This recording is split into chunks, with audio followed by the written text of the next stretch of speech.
আসসালামু আলাইকুম। আশা করি সবাই খুব ভালো আছেন। আজকে আমি নিয়ে এসেছি এমন একটা রেসিপি যা খেয়ে আপনারা সবাই বলবেন এত মুচমুচে, এত টেস্টি। আর কথা বাড়াবো না, সরাসরি চলে যাই রেসিপির দিকে। প্রথমে আমি নিচ্ছি আধা ঘন্টা ভেজানো মসুরের ডাল। এখন একটা ব্লেন্ডারে জগে নিচ্ছি মসুরের ডাল, সঙ্গে 2-3 কোয়া রসুন, 2-3 টুকরা ছোট আদা। এরপর অল্প পানি দিয়ে সুন্দরভাবে মিক্স করে নিব। এখন মিশ্রণ হয়ে গেলে আমি কেটে নিব কিছু সবজি।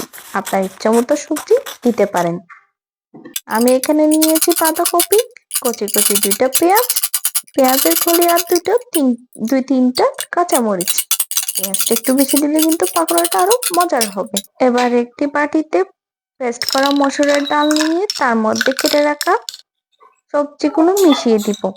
এখন এতে দিব 1/3 কাপ ময়দা, স্বাদ মতো লবণ, সামান্য ধনিয়া গুঁড়া, সামান্য জিরা গুঁড়া আর 1 চিমটি হলুদ গুঁড়ো। সবকিছু খুব ভালো করে মিক্স করে নিব। আপনি দেখতে পারেন মিশ্রণটা এমন এক ধরনের কনসিস্টেন্সিতে চলে এসেছে যা পাকোড়া বানানোর জন্য পারফেক্ট। এবার চুলায় পর্যাপ্ত পরিমাণ তেল গরম করে নিব। তেল গরম হয়ে গেলে হাতে বা চামচের সাহায্যে এমন একটা একটা করে পাকোড়া বসিয়ে দিব। পাকোড়াটা বড় করে রাখলে উপরে সুন্দর লালচে রং ধরবে আর ভেতরে থাকবে একদম নরম। মাঝারি আঁচে প্রথমে এক পাশ সুন্দর করে ব্রাউন কালার করে নিব, তারপর উল্টিয়ে অন্য পাশটাও সুন্দর করে ব্রাউন করে ফেলুন।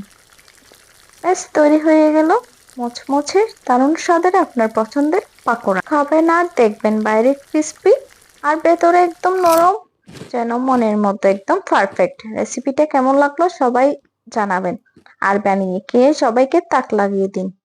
আল্লাহ হাফেজ। আবার দেখা হবে নতুন কোনো রেসিপি নিয়ে।